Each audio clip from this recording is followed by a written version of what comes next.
Kale, Solini Restaurant eri wali Makindye opposite ya KFC, Shell KFC ekyencha ku saa 12 kiba kiyidde. Ez'okumakya kiba kiyidde katogo kankoko n'ebiringa ebyo. Ku saa 5 n'ekitundu ekyemisana kiba kiyidde. So gwaza okukaleeti bichwa kulya munyige ku saa 5 kiba kiyidde. Bakola delivery bayina juice omulungi. Enkoko batundira mu bipimo nti njagalayo kota y'enkoko, kota y'oluwombo lw'enkoko, hafu y'oluwombo lw'enkoko baba mpe enkoko enamba, then n'ennyama bwetyo bali awo Makindye bakola nnyo delivery. So surprise your loved one obakubire obagambe mu enamba y'essimu eyitawo gikubeko obagambe nti emmere eyo mugintwalire ku office bweti ne bweti. That's something small naye omuntu yamuga ku reception bali emmere nga bagikuwa. So essimu egikubeko bakolereko bulungi oba oyagadde osobola okuyitawo ku kyemisana obulamu ne butambula. Bagiza Solini Restaurant esangibwa Makindye opposite Shell KFC. So ne banafa Bibinak mwabawangalira mu diaspora oba oli wano mu Uganda naye nga oyaga kwetamu olukiiko kyonna ky'oyagala contact number yiyawo gikubeko osobola bookinga ticket yo genda kwera mwezi gwa kutaano. Tugenda kwogera ku nsonga za mental health awamu n'akawuka ka mukenenya. We need to remind ourselves nti obulwadde gye buli ate buluma, but how do we keep safe? N'abantu baffe nga tulina mental issues bingi nnyo ebitwetera oku breaking down tubazeemu amaanyi naye ng'owulira ogenderera nawe oddemu amaanyi. Ensonga lwaki Bibinak egenda kubeera ng'etuula mu mwezi ogwokutaano. Girina bulungi nnyo. Leero ennaku z'omwezi 14 you can get your internet today. Ebejja kugwako nga 14 March. So it is unlimited. Osobola oteekako as many people as possible. Teina it takes tegwako until when it is expired. So that is Airtel Internet. Joseph Katendo mukubireko ku simu ajja installing wonna wangalira obeere ku internet. Airtel Extreme Unlimited Internet just got better. Paying for an Extreme Unlimited Internet connection now comes with free data, SMS plus voice minutes to call and text across networks for the Muganga who pays the monthly bill. Stay connected inside, outside, and everywhere in between with unlimited high-speed internet. Or go wireless with Extreme Wireless. Choose the perfect plan for your lifestyle. Stream more, share more, and live smarter. Dial *125# or call 125 today to upgrade your internet experience. Airtel, a reason to imagine. Happy Valentine's Day to everyone out there. I don't know where black and red came from, Valentine's, but I know red symbolizes already mubitala biba bikutte. Ate the other side aba love. In love we are supposed to be going. Wabikwatira ogofunye nga bikunyweza. Red ndoza wa buladi. Kwafu akijeyo bulungi nnyo kifaananyi. Basebo ne banyabo. Omuntu ali mulabo obwo. Basebo ne banyabo. Omuntu nga yayambadde engoye ze. Era ku lunaku olwaleero. Engoye zange. Museba yambala engoye ze nayambala t-shirt ze za brown, yambala t-shirt ze za white. Kakati omuntu. Leero omuntu era agudde ku red and black.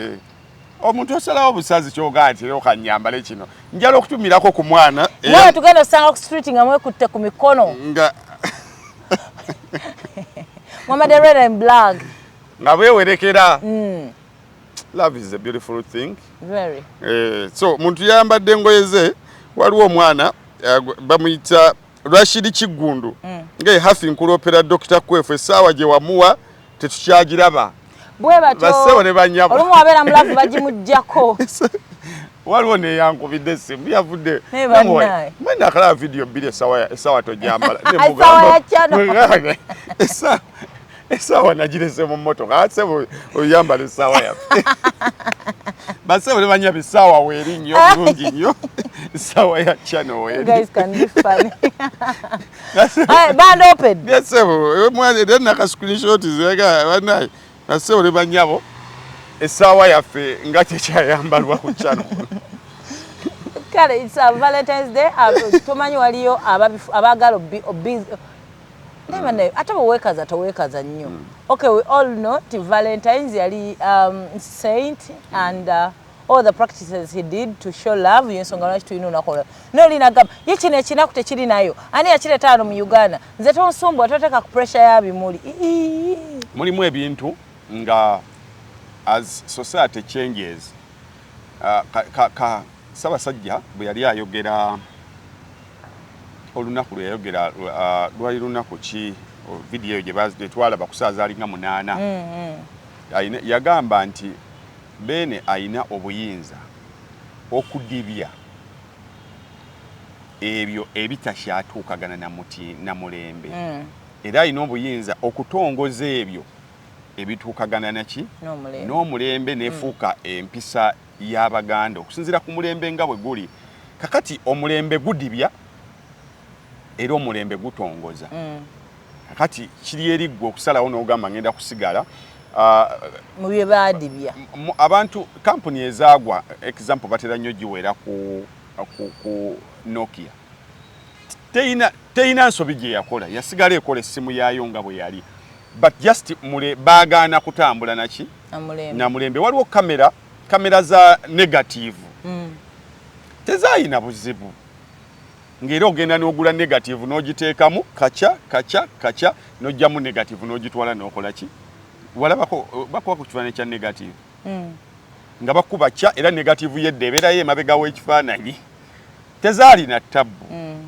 just digital bwe yajja nedibya TikTok bwe yajja ffenna twali tetumanyi kyagikolerako era netujjena nagidownloadinga mu lockdown nenjitunete nga simanyi kiddako nenjijjako era Selector William oyo n'atandika ogizinirako ne mga Selector nange nagendayo nenyimba nzijukira nakola ne challenge mu gundi ya Bebe Cool yali asoma namba ya COVID-0 nolaba ngoba don't make sense nga kati eno nkolayo just gwononya kakati nengamba tekijja kusoboka nenga Selector Netula no yali meeting ne mga Selector chokola kikyamo togenda zina mazina tojja kuzina mazina ne mugamba nze TikTok tekijja kusoboka kati nali sinnamanya kicha kukolerayo because I was in the abana abaaliyo kakati bwomala okunoonya n'ogamba okay kakati TikTok ezze kakati kiki ensobola okukolerayo nekisigala nga nkyali mu parameters zange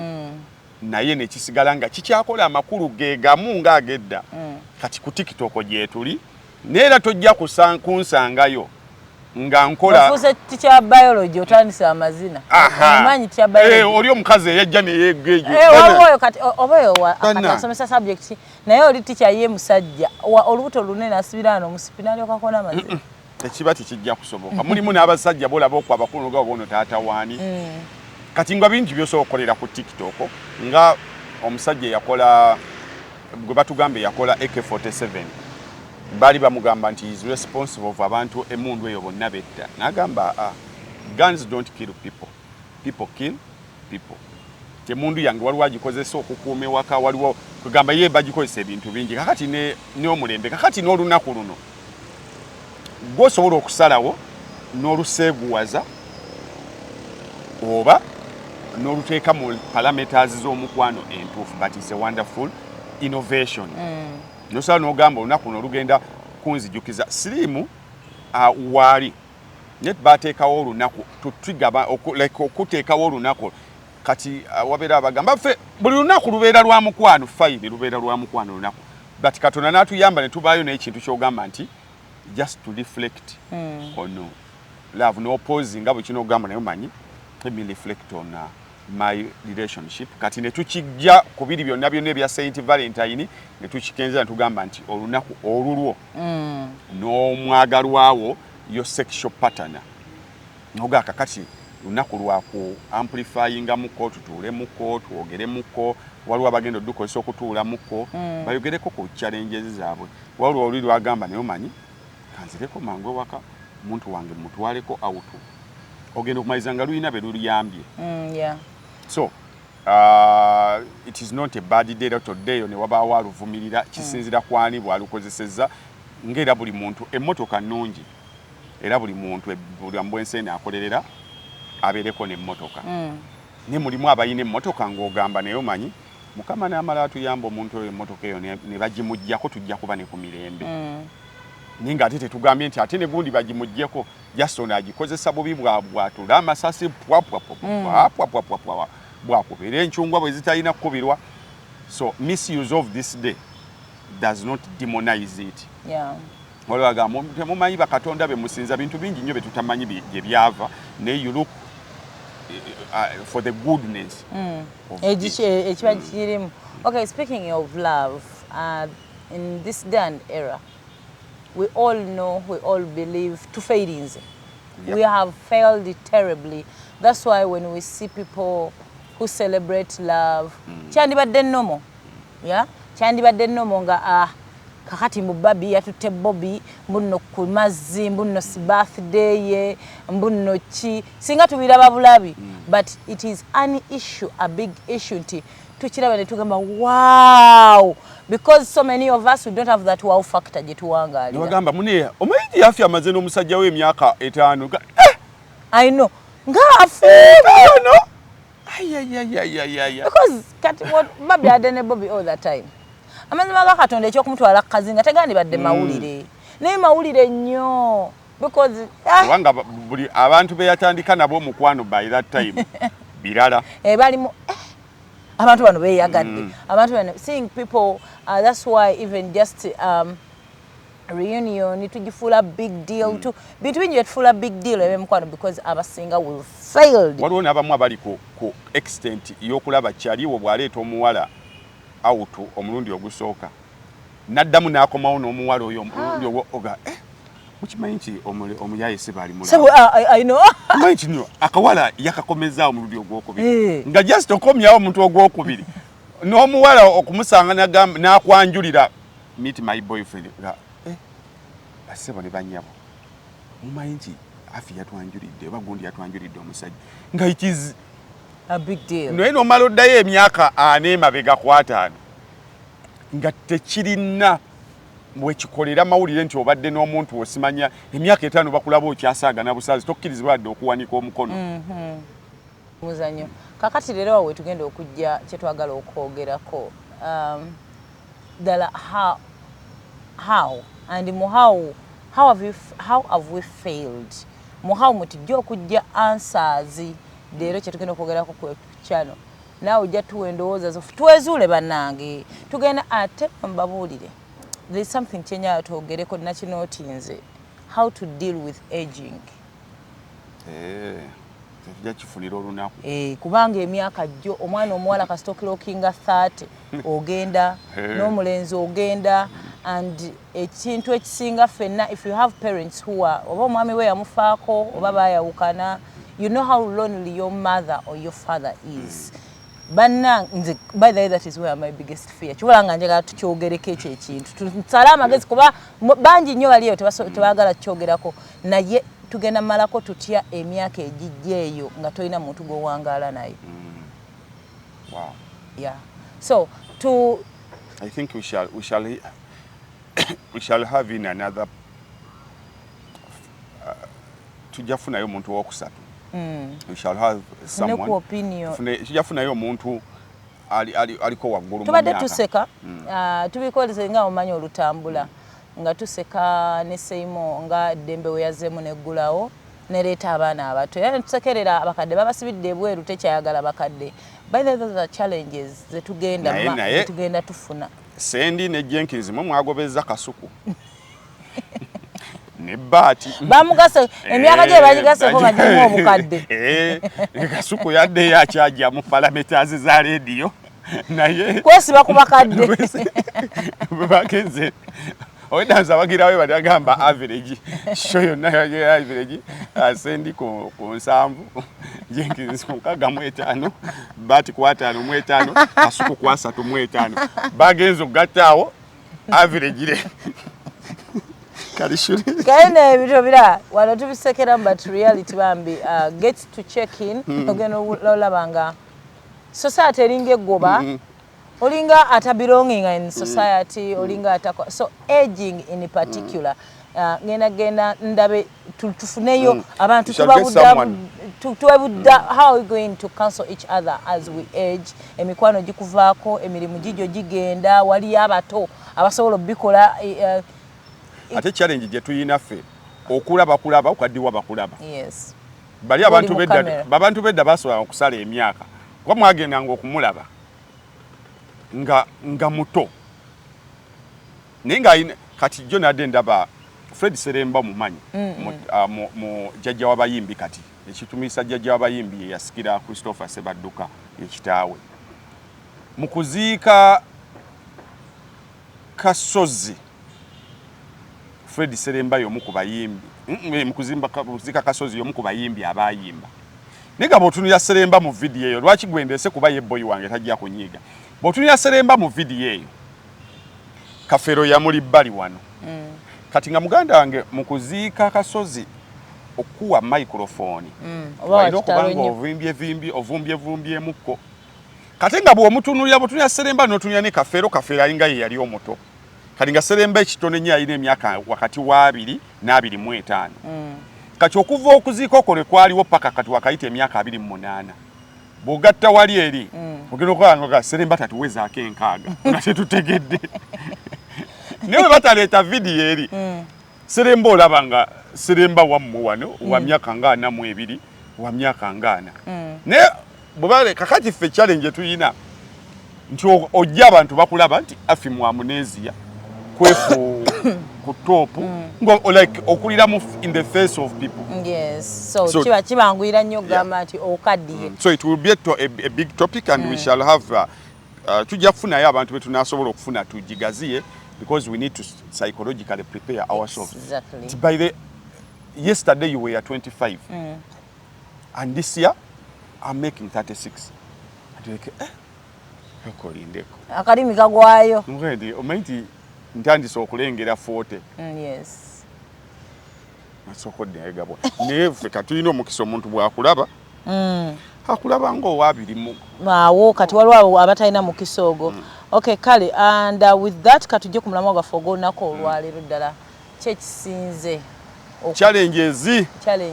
What is challenging us in relationships side eyo buzibu ki bwe tufunye bwe twolekedde? Number 1, let's define love nga bulijjo bwenji ku definingira love nga Bible egidefininga with the love is kind, love is patience, love is what byonna. But at the end of the day, love and faith being ekintu kimwe ekiri common. They are all actions. Love is actions, just as faith. Kakati ebikolwa ebiraga omukwano ffe kati byebitutabudde byebitulemye okukola. Circumstance weziri ezibitulemesezza netulanga ate omukwano mane yane mye olw'ebikolwa bali abalala bye bakola ngedda ffe si bye tukola. Actions that define love today, they are not the right actions that defined love then. Number 1, tugende ku byenfuna, finances, kuba ye biggest problem. Ebirala byonna bijja wansi nti love yedda finances zabeeranga defined by other things than today. Edda oli afuna mukyala we. Omukyala nga atendekwa to complement the husband financially. Olwaleero omukyala atendekebwa to compete with the husband financially. Kakati love mugiyingira muli mu competition, not complimenting. Nti wabeeranga nti omusajja alima ku ttaka lye, omusajja abeera n'ettaka, omukyala najja n'alima ku ttaka eryo, ne bakolera wamu, ono ng'ayambako ono. Naye olwaleero ono takyayambako ono ayagala ono bw'agulayo 10 ku 10 n'omukyala agamba ngenda kukudayo 10 ku 10 eyange. Bw'omugamba nti akasente ke wafunye oba amaanyi go ng'omukyala tugateeke ku ttaka lino, ekirowoozo kimugamba ku ttaka lyo nze nnimeko. It is ttaka lyo, si ttaka lyaffe. Ku nnyumba yo nze nkwate sente zange ngulireko amabaati. Ontegedde bulungi. Kakati ng'agamba gwe teeka amabaati ku nnyumba yo nange nja kufuna eyange. So tuli mu mbeera we are competing nti omuntu alinayo akasente ke ak'ekikazi. Kakati n'abasajja batuuse kati n'omusajja abayo ne ssente ze ak'ekisajja. Obusammambiro bwateekanga ku mmeeza. Era abasajja batono nnyo kati abalina ebintu byabwe nga abakyala babimanyi batono. Era tomanyi waliwo omukungu wa gavumenti eyafa, one of the closest people n'agamba oyo yafudde temulaba ebintu bye bingi ebigenda okubbibwa because abantu be tebabimanyi. Waliwo amamotoka, waliwo ebizimbe, waliwo biki, abantu be tebabimanyi. So financially tuli bubi nnyo nti we are competing instead of completing each other. Kakati finances ne zijja nti economy n'egenda efa. Waliwo basudde alina oluyimba baluyita abakazi okwekolera. Oluyimba olugendo oluwuliriza ennyo lujja kunnyonnyola kikyenjogerako nti abakazi okwekolera nti luli mama yakeeranga ku makya nga she contributes financially at home. Nenga finances ezo nzibu za kulaba in monetary terms. Tiyakeeranga ku makya n'alima emmere egenda okuliibwa ewaka. Taata ng'agula nva. Kitegeeza mama yaguze emmere. Ne lwakuba tekyali ki walabika omuntu nakolera ekintu nga ne tekiri documented naye nga yakikoze. Nti mama ya contributinganga n'aleeta emmere. Taata mufo kyogenda anoonya omutwalo anoonya nva. Oba omutwalo wagufuna gujja kuteekebwa ku school fees kasajja kezenva emmere weeri already. Kati mama n'abanga is the biggest factor mu maka.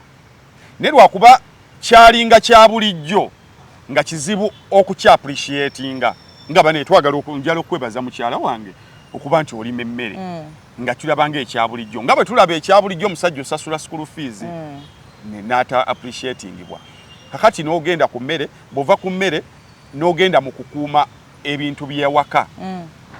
Nti omukyala yabeerangawo okulabirira ewaka era ng'olaba ennyumba awaka wabeera walabika bulungi. Ekyo mu monetary value yabanga akutaasizza emitwalo wakati wa 20 n'emitwalo 40 per month. Abayina abakuumi b'ewaka mu kitegeera nti oyina maid ewaka mu musasula emitwalo 20 just kulabirira waka. Ezo mama zalinga ziri saved kwa mama yakikolanga. Mama n'alabirira n'akuuma ebintu by'ewaka obutabbibwa kuba maid believe me bayina engeri gye batulisa kulitalaba ebintu bingi ebifuluma ewaka awo.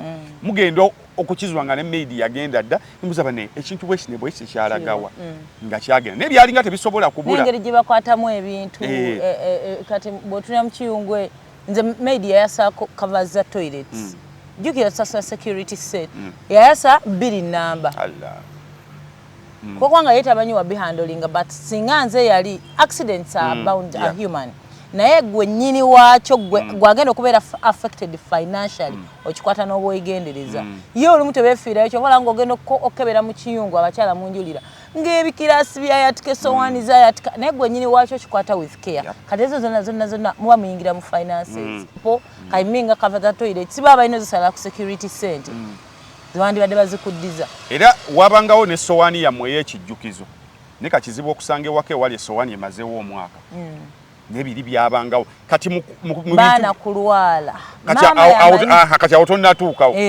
wali maama mu kugula emmere bikyakusevinzeeyo ssente aziyingizza ziyingidde wano mu kulabirira ebintu akusevinzeeyo ssente ezo ziyingidde katugende awo badde olaga mu health ya waka temumanyi ssente ze mu spendinga eziri unnecessary ku kulwala kw'abaana nga bulagajjavu bwabo abatabazaala nkubuulira bino gye nga gw'oli naye 24/7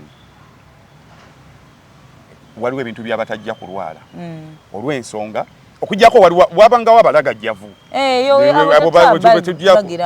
ne percentage ennene mama yamanyanga abaana be baalidde ne bakkuta okulya kirala n'okukkuta kirala bwe bamala okulya ne bakkuta naye nga baalidde ate bulungi nga baalidde emmere eyidde balidde bulungi balidde kusowaana ennyonjo ebikopo ebiyonjo mukimanyi nga wakaana kato bana bacanywera ku nnywanto abaana balwalira awo abaana bafiira awo naye nga wabintu biva ku bukyafu afubutuka eri n'engalo ze n'akwatako akaana ne kanywa kakati balina omuze gwe bakola ye ali eri alaba kazannyo bwe kanywa ecupa ne kalekamukko aleka awo naddayo ensowera ne zigenda kuli bwe kaddamu ne kakaaba ecupa yennyini talina budde buddamu kubugumya buddamu kola ki gyakawa kakati ne mubeera mu malwaliro teri kintu kya bbeeyi nga kujjanjaba mwana naye ebyo maama yabeerangawo ezo ne ziyingira omanyi nafiirwako muganda wange naye mboozi mama wange gyagamba bwali bulagajjavu bwa maid omwana yalwala measles bwe yalwala measles naye nga womanyi because nze nkukakasa ffe abantu abakola nange waliwo wenzirayo nembuuza gyali atya nesifuna nabudde bugendako mulabako mu kisenge kye biki biki nebagamba ali bulungi n'ebiseera ebisinga ffe okubuuza nti gyali atya ate nebala mu bantu abalina obuvunaanyizibwa is when you know maybe ayinamu kasenyiga ayinamu bw'aba talinamu olumu oyitawo buyisi n'ogenda neweebaka kati omwana yalwala ye maama we bwaddayo abaana balidde banywedde bali bulungi ye bagenda ozuula ng'omwana measles amulumye atandise omukutula ebyenda teyafuluma ekyo kyamuviirako okufa anti ffe kati abaddako ffena mama wange okukola we kwe yakoma n'atulaka n'alera abaana be paka we yamala ozaala n'addayo n'akola gwomanyi maidi omwana obutakola pupu ye kiba kimusevinze obutayoza bugoye naye gwe maama w'omwana obeerawo n'ogana naye bannaye omwana ono yamaze olya breakfast yage like buvunanyizibwa n'omwana omuyigiriza ebanga poti training kumakya genda otule ku poti then you know yakoze pupu ekyemisana awo aba yamaze okulya omwana ono yakoze ku pupu mama it comes with you being into mwana wo nogane omwana ono yafuseeko yakoze ku susu kakati bamaidi bw'aleeta emmere omwana n'atalya tekimubadhalinga naye maama omwana wamukuzuukuse ku makya n'omussa ku bbeere n'atayonka n'omuwaayo bw'aba ali ku bummonde n'omuwaayo akammonde n'akalekawo ye maidi alaba kundaba ku ki akammonde bw'esswiri nga yeeriira mukazi wa eggi bw'esswiri omwana era omwana alidde namuwadde awo n'agaana n'alyako katono olumu n'akulimbalimba ogenda okulaba akaana kayongera kukogga bagenda okubuulira ekizibu nga ssente ze mubadde mukoze emyaka 3 zonna zigenda kujjanjaba kati ezo zonna maama yabanga ziyingira ewaka teziyingira nti muzirabako ne ziyingira because muzisevinga era twabanga balamu ffe tetwalwala infections ffe mulimu ebintu abaana ffe balwala nga ffe tetwabirwala kakati bamaama bwe baava ku ekyo ekyobuvunaanyizibwa ne bayingira ekibuga kati taata ne bwe yandibadde ayagala nnyo laavu akomewo laavu naye buli lwakomawo ng'akaana ke kakotyonkoka tolina bw'ogenda kulaga mukazi laavu nga mulimu sirapu ndeeterayo sirapu okaana kakano kabadde bwe kati buli kimu ne bakuweereza lisiti y'ebintu ebyoyina okugula ewaka abantu b'omu byalo osobola omulaga lisiti yo ey'ebintu byoyina okugula ewaka n'akusekerera nagamba ate lino ettooka ogenda kugula lyaki temuyinaawe muyinza ddi bakati ku byalo nabyo ebyayonooneka nti omusana mungi eddagala lye baba wafuna ebiringa ebyo those deliberate actions from different players naye luli nga tagula ttooke simanya mbugga simanya ebyo byonna kakati maama bwe yayingira ekibuga n'atandika okukola mu woofiisi afuna nno ssente mmeka wakati w'emitwalo 6 n'akakadde buli mwezi okusanga nno omuntu afuna miliyoni 2 omwezi mirala mukko bafuna wakati w'emitwalo 5 n'ekinaana ku kakadde naye bw'ajjako transport n'ajjako okulya n'ajjako endabika ye bw'anaalabika wamwe muli expensive n'ajjako bw'anaalabika okimanyi agenda okumaliriza nga asevinga emitwalo 10 buli mwezi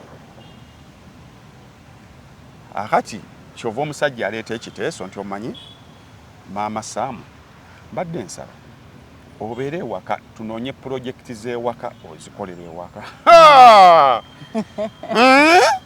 nze nneme okuba enkondo yange engoye zange engula zaaki kati ffe abakazi abamu bakyalaba okuva ewaka nga bw'ayambala n'akola akagatto ke maama gundi akolera mu kibuga ne bwe babuuza bye bakolayo nga tobiraba akati finances tata nabeera mu kubeera bwalabirira eno ogende ne mugula n'ebibanja ne bizika ne mukola project ewaka ne mulunda enkoko ne zifa kuba abazirimu tebizibakwatako naye singa nnyini byabeerawo maama wa waka ezo project ziba zigenda kutambula n'abaana babe balamu kakati awo tewaba laavu n'akatono kakati maama oyo ali bize laavu bino byonna gambye omusajja obuvunaanyizibwa bwe is to finance kakati buvunaanyizibwa bwa maama oba obw'omuwala yenna mu laavu is to take care of the male species abasajja bakulabirirwa era abasajja abeera mwana bakulabirirwa stocks ziri luddawa engato ziri luddawa ziwali olwenkera ne obako bintu byonoonya n'ogaba kali osokoti nkula buli kintu naye nnyini byo ye bwajja agamba bugambi ono lwaki tombuuziza bwe bamanyi kakati omusajja olw'okuba naawe okoowa omukazi kati noba nga tokyasobola ku actions zo you can still text I love you baby ebigambo solo byogera but your actions olw'obukoowu wafulumye 11 n'okomawo naawe ku 3 ebyaddala ogenda kufumba ddi ebyaddala ogenda kutuukiriza ddi ebivunaanyizibwa bwo ng'omukyala era abantu bangi nnyo bawe abasajja omusajja talina maanyi lerere onagaana yonna era ebyo mulimu abakazi na percentage egenda erinnya bootakyanyonyola mpulirayo abasajja abeewaanamuze kando bwetamala kuggwerera mulimu abakazi nga maama kando yonna yonna eggwerera enkya nina okukeera tekijja kusoboka kakati eyo kyokka bali abakyala b'edda olw'okuba yafunanga obudde obuwummula nga kando yo ne bweggwerera takuyinaako buzibu naye kakati tokyalina gwoggwereza kando olw'ensonga naye abeera muki kakati kyova osigala ng'owankawanka n'otandika okunoonyaayo abasigadde so financially buli omu obuvunaanyizibwa n'abusuula abasajja tunoonya nnyo ssente because ewaka buli kintu kyafuuka kya ssente tokyasobola kukola mulimu gumu olina okukeera ojja oproducinge ku BBS ojja okoleyo akantu ogende ku CBS ogende okoleyo obwemusi ogende okole stage management y'ebivulu kati olwaliro teri kuddaka okuddeeka leero preparation ziwedde kumpi ssaawa 9 gwakiro webaka 10 budde bwa alamu kati leero seba tajja kumala okuyimba nga ku ssaawa 9 ogende opoe ku lw'omukaaga olina embaga ogende okumala because bw'otobikola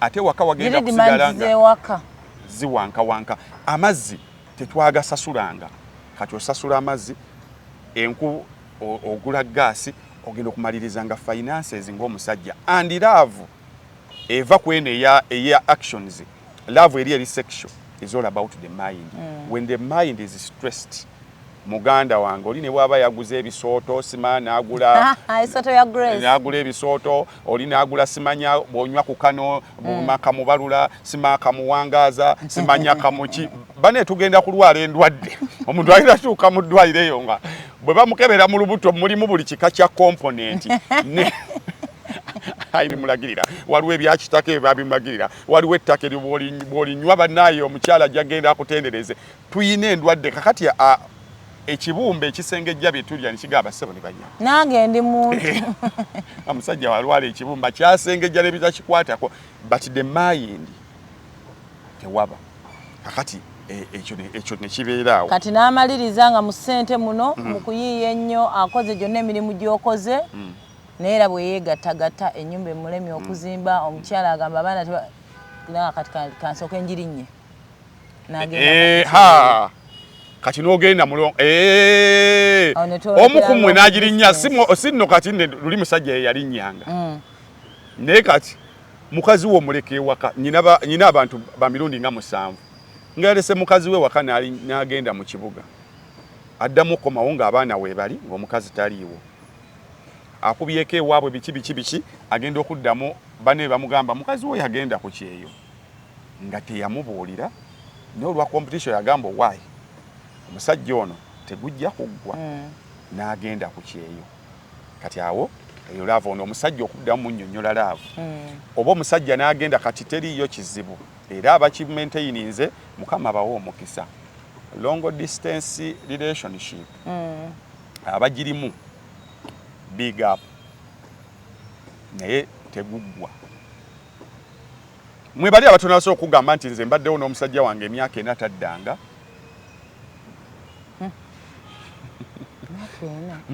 mbaddewo ne mukazi wange yagenda kuseeyo amazeeyo emyaka ena netuwuliziganya munnaye nno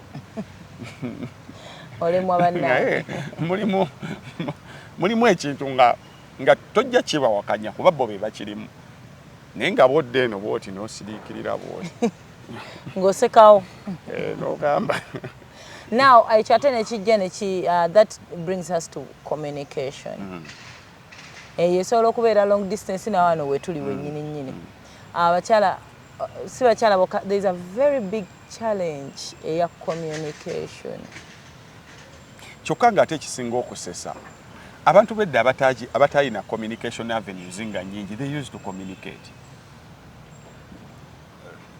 communicate nga naye communication avenues abanga ntono tewalinga masimu ninga bawuliziganya ffe tuyina very many communication gadgets but communication as in its definition of communication is when the other party understands the other party is not understanding at all mulimu bw'okuba essimu oli amanya kati ono kaagikubye ayinamu ekizibu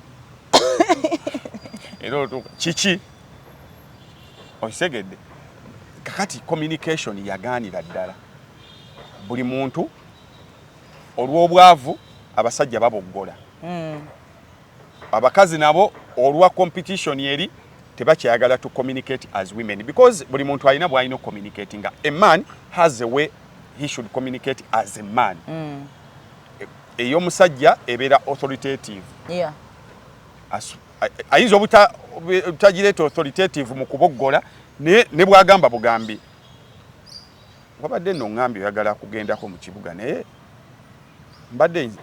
mbadde ŋŋamba mu kibuga ogendeyo enkya twakayiga kano I was just informing you, not requesting you. Thank you very much. Kakati njala gendako no ku Christmas wangamba ogenda wammwe ne Christmas ojja gendayo nga 27 ngewedde ngani gwe bategeerera awo nosooka okubirako bagalozi owaye hafi omayinji no kwefuse bangambye musigenda waffe Christmas mbuse bantegeerera nese mbwene enjozi anti tomusanga kati omusajja ne bamusesetwa ne bamujja mu authoritative communication ye kakati omukazi n'agitwala kati buli wamujjako obuyinza n'asigala bw'ati ng'atudde atunudde butunuzi ebisigadde ne awe bitandikira okugendera mu mwala kakati n'omukazi n'ava mu communication gundi ye eya advising because omusajja yebwe mutwe omukazi ensingo yekyusa omutwe mubamu ebintu ebimu ng'omukazi nga tewetaaga kuteekawo maanyi mangi naye ng'omusajja ajja kubigoberera nalugana nno mwami mbadde ngamba boyfriend ne bwaba boyfriend mbadde ngamba oba tukole ABCDA kati abakazi abasinga tebakyadivisinga gansonga agamba ogenda omuwa amagezi mugule ettaka ate era aliteeke muzimalaya ze ogenda omuwa amagezi mukoze ennyumba ogenda amalaji ngobe takuwa magezi baala ku baala akuwa mabaala nga bwe gatambula alya ssente ne bwoba muzadde omwana yagamba zendi yakoze ezange they don't advise kati awo nawo baavaawo so communication yaffe tucommunicating nga tuyomba tucommunicating nga tukayana nti omusajja ate abasajja bwe bagezaako to calm down agambe wayi kantambule ne society nga bwetambula telling me omusajja kati bw'okula okuwangaala mu bufumbo ofuuka kasiriwala weesiriwaza tebagamba kyonna kakati bwe weesiriwaza osanga munayo amaka g'abasajja nga bakkakkamu ate tegawangaala n'abasajja abo b'authority abo ogenda okulaba mukazi we mwe mulaba nga gwe batulugunya naye ogenda okulaba bagenda myaka 15 because the other one buli omu ali mu kifo kye gwajje bweru gw'otandikiriza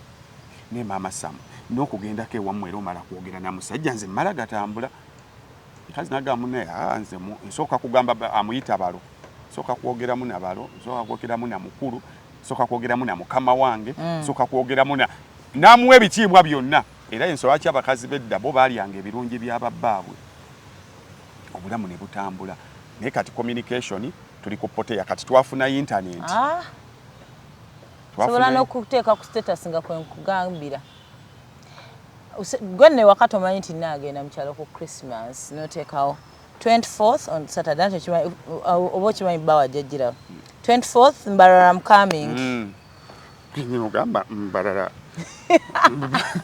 Mbarara yagyeka unategese omanyire obimanya ku internet kumaki oba okyebase ng'omuntu ali mu kupakinga bintu simwe mwafunamu ku mmotoka kati n'akasente ko kalina jjukira togenda kunsaba mafuta opa wai tewamanya nti ngenda nateekayo ku status tewagiraba status kati bataddeyo dda Jeffrey Taya tujja naye omwami tamanyira kumanya waddala mujja oba ddala no mukyala we yabitaddeyo yegulidde dda tiketi ye akati omukyalo omukubira kusawa owai muli tulyano wa Lutaya nayingira ku mwenda n'omugamba wai akati walaba ku status nateekako nti Lutaya tujja dai tujebale akati Lutaya tujja internet efukidde internet kakati teriyo kizibu nga misinterpretation of the internet kakati olwokuba tuyina struggles zaffe omukazi wateekayo ekintu all of a sudden nokinterpreting nti agamba gwe akagato kasindanera ng'oli akakutuusa musajjawo n'ateekayo ekintu oluusi akirabye n'eyo bya mupiira oluusi tebikwata nako shuru nokinterpreting nti musobola okubeerayo nga mukaana bintu bya mupiira kati ogenda oteekayo phrase nga gwe mbongo bwolowooza bwobadde okaana nabo ab'omupiira n'okunnyonnyola nno abasiru abasembye nakyo nalwo nno guba mulimu gubeeraawo kalijjukira olina bye wannyonnyodde eka oluusi ne mutakwatagana akati n'ogenda ojja onnyonnyola omuwagizi wa maaniyo ti ttiimu egenda kukoza lerere kati gwe n'oteekayo bwoli n'okunnyonnyola nno abasiru abasembye olinaga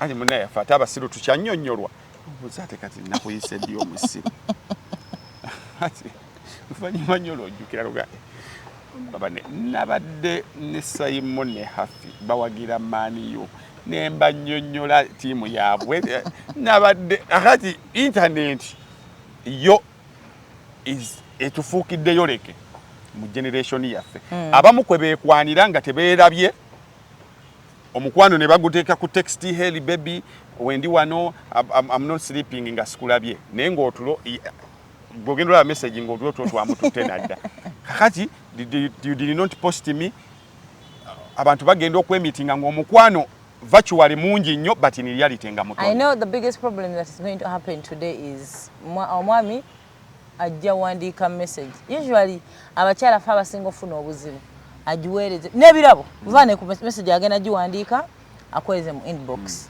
agenda agula ebirabo ngatto wine flowers chocolate abiweereze eka omukazi agenda yombera ekintu ekyo butamuteeka ku status biri byonna bigenda kuba tebikola sense naye nga omuntu yakutte kyonna kye yakutte n'ateekamu ssente naye ayagala wali nga wali n'omugaba ssebole bannyabo kati ffe era toyagala malaya zo zindabe internet biggest problem mu gundi yaffe so abeekwanira ku internet bwe mumala omukwano okugulinyisa omanyi internet erina ekintu kyekola mutandikiriza mpola you build communication on internet biki you start omanyi okwanira ku internet kulyawo kwangu because omuntu bato mulaba you just throw your word n'olinda kye bakuddamu kakati mutandika people go to the extent of having phone sex nga naye mu reality kati bagenda okwesisinkana mu reality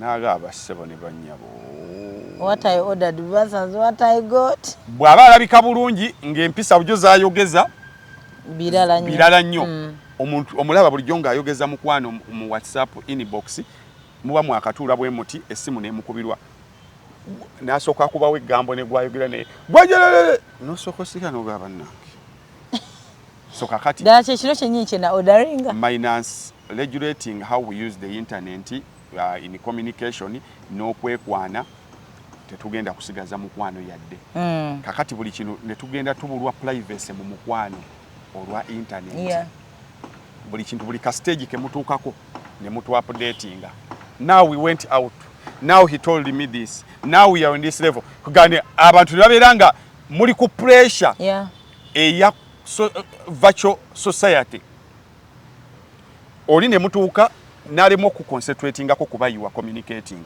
nayagala kusooka ku snappinga mmereje muri muti asooka agiteeke gwe no obudde bo wabugize ddo yagona byagala omugamba nasooka gamba soka ogirebo kiri isoko ye kakati eri society nagiwe ekifaananyi nti mulyoke nenga gwe mutima owulira ekinugu owulira bubi ogatwazeeko mukafo kafa private kati jukira bwamalo kipostinga alina okusooka alabe abakomentinga ate bagamba abaddemu bwati where are you at chilling with kakati ogenda okumaliriza nga there is a gap between gwe ne gwoli naye mu mukwano so omuntu mufo kya proving omuntu gwali naye mu mukwano nti nkwagala approving a society abantu ne mutuuko tulaga ebisenge byammwe n'otutwala reality n'otwala paka ku buliri bwo n'otutwala paka mu kinaabiro kyo bwoba nno otunda bwoba bano bansambya furniture bo batunda bitanda bo sibalinaako buzibu it is their business n'abantu batutwala tudde kati level kwe tuli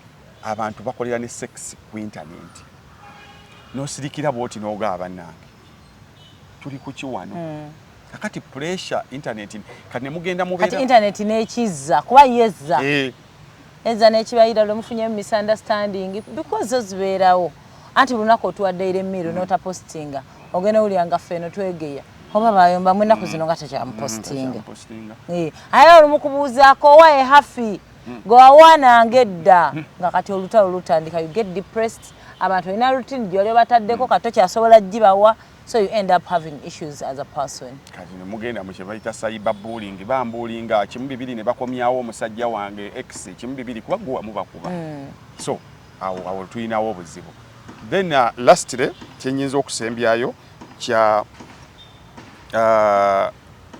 we don't have generation eno teyina bantu beerabirako tulina abantu betulabirako batono kwa bwe nkutuma omukwano ka generation eno gwerabirako ojja kukola kapo kastova ku ya Bobby Wine ne Babi kapo kyawe endala gy'oleeta rhyming and generation yaabwe kapo kyawe endala gy'oleeta natukuleetera abazuwena ezuwena ne bebe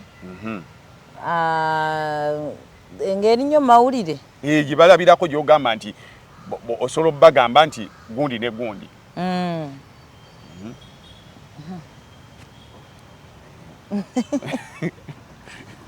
kuba Basamu ne Sophie Gombi eyo si generation yaffe twogera ku bantu abali close to today's generation omanyi nti kubanga ne bagundi babaddewo naye era tujja bakasukako emabega ba Irene Namatov ne Lutaaya kala nabo osobola obbasika n'obasembezaako n'oga akali balabireko ezo ssatu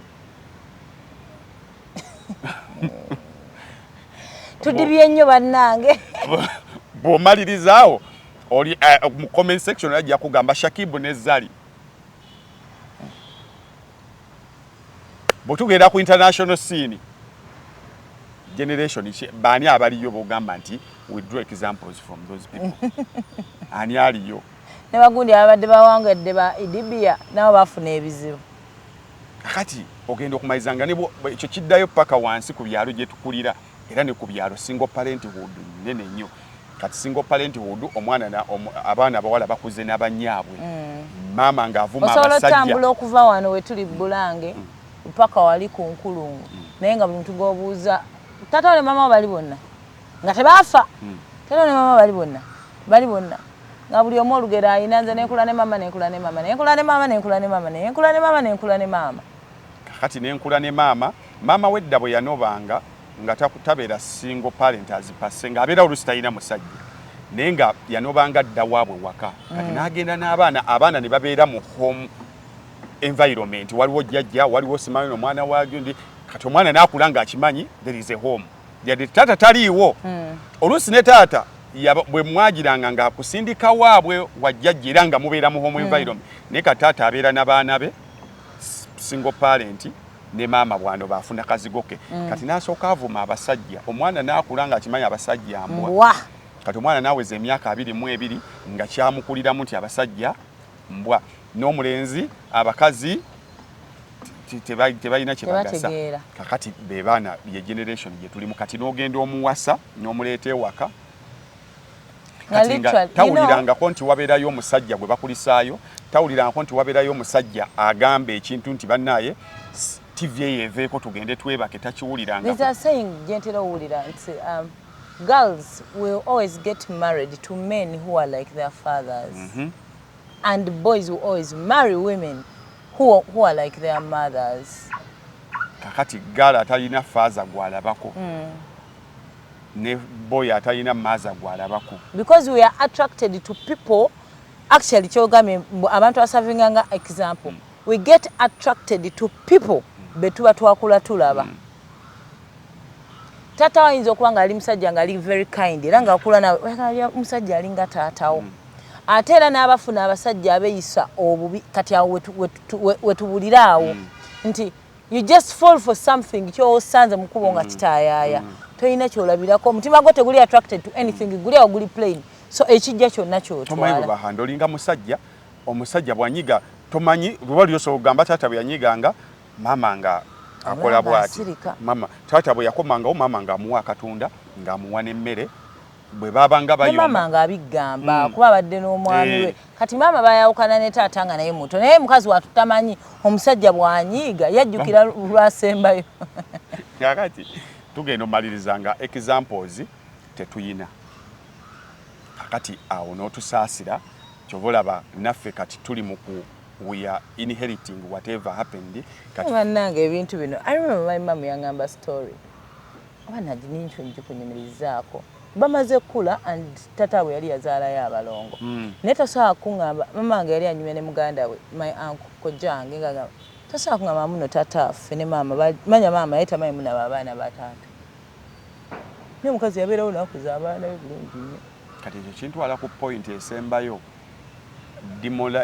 demonizing bakita batya westernization of marriage kyekiri kyeggamba nti abakazi baali bakula bakimanyi nti omusajja ebyo essaawa yonna oba okisuubira naye kati abakazi baali brain washed nti ekyo omusajja bw'akikola kati ndekyovula batandise n'okugamba mbu tuleete omwenkano n'omukazi abeereyo n'abasajja be basatu naye oli omukazi yakimanyanga nti omusajja asobola okuba nga yagenda n'afuna abaana abo naye okusinziira ku bikolwa byakyakola ewaka yakyali mwami wange era akyanjagala era bwe tujja ne tukyogerako n'akubulira nti abaana gye bali ABCDE then wano obulamu nga busigala butambula.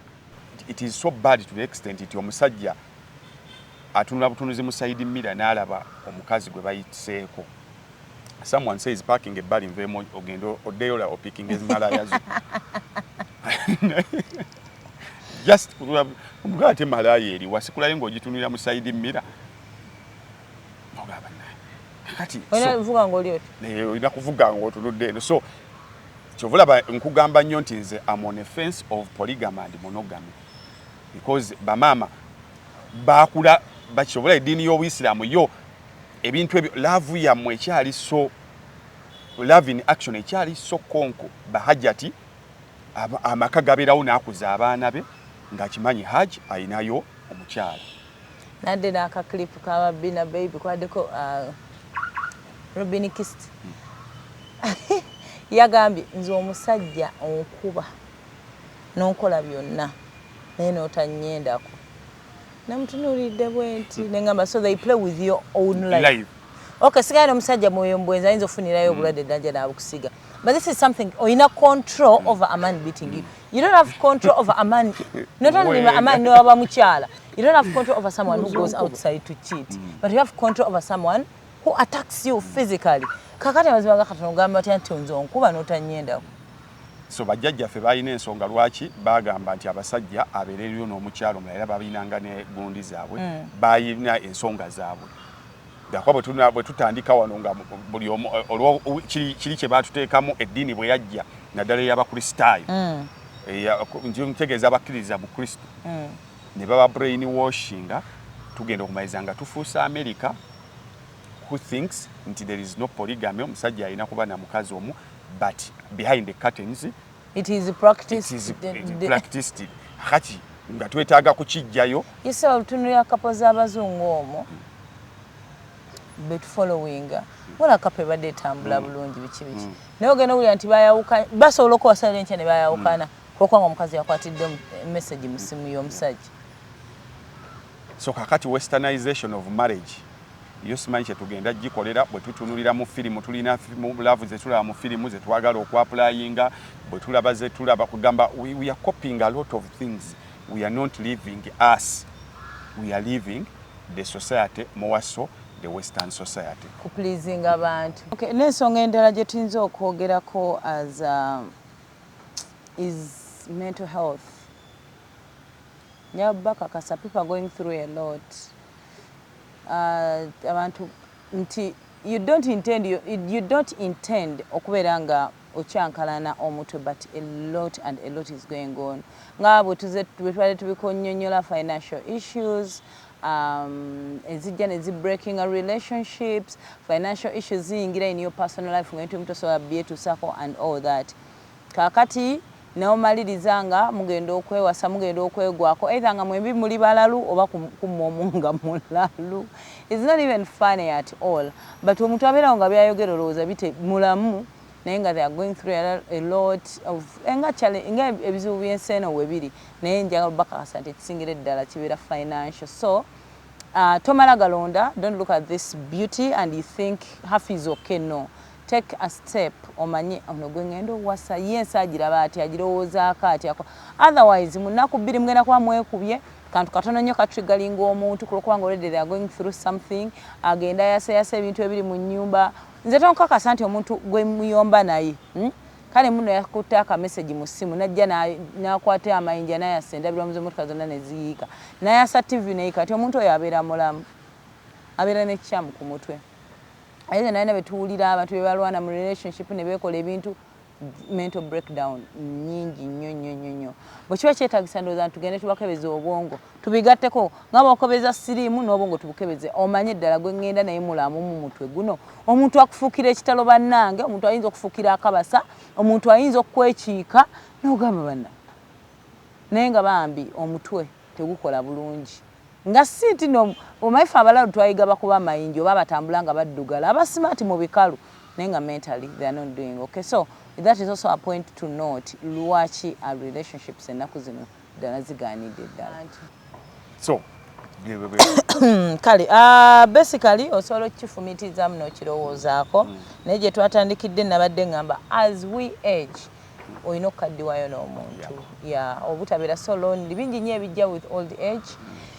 Loneliness yesinga okutta abantu abakulu. Kale tetugenda kubanga tusukkawo tukwagaliza Valentine ennungi ejjudde ebinnonogo. Spread love, show love. Omuntu omukakase nti akulina tugambye love is action. So show some actions. Show some actions. Kale Solini restaurant eri wali Makindye opposite ya KFC, Shell KFC ekyenkya ku saa 12 kiba kiyidde ez'okumakya kiba kiyidde katogo kankoko n'ebiringa ebyo ku ssaawa 5:30 ekyemisana kiba kiyidde. So gwaza okukaleeti bikyala kulya munyige ku ssaawa 5 kiba kiyidde. Bakola delivery, balina juice omulungi. Enkoko batundira mu bipimo nti njagalayo koota y'enkoko, koota y'oluwombo lw'enkoko, hafu y'oluwombo lw'enkoko bampa enkoko ennamba, then n'ennyama bwetyo. Bali awo Makindye bakola nnyo delivery. So surprise your loved one obakubire obagambe mu enamba y'essimu eyitawo gikubeko obagambe nti emmere eyo mugintwalire ku office bweti ne bweti. That's something small naye omuntu yamuga ku reception bali emmere nga bagikuwa. So essimu eyo gikubeko bakolereko bulungi. Oba oyagadde osobola okuyitawo ku kyemisana obulamu ne butambula. Bagita Solini restaurant esangibwa Makindye opposite Shell KFC. Okay, kale Airtel internet tukyagirina bulungi nnyo.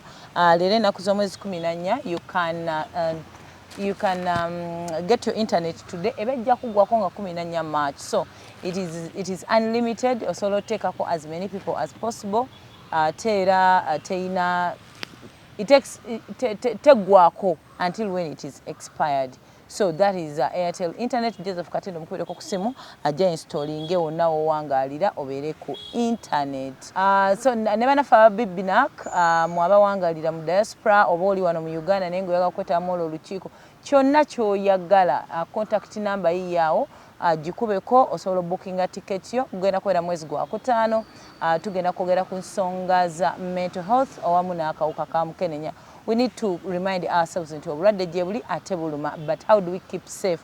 N'abantu baffe nga tulina mental issues bingi nnyo ebitwetera oku breakinga down, tubazeemu amaanyi naye ng'owulira ogenderera nawe oddemu amaanyi. Ensonga lwaki Bibinak egenda kubeera ng'etuula mu mwezi ogwokutaano.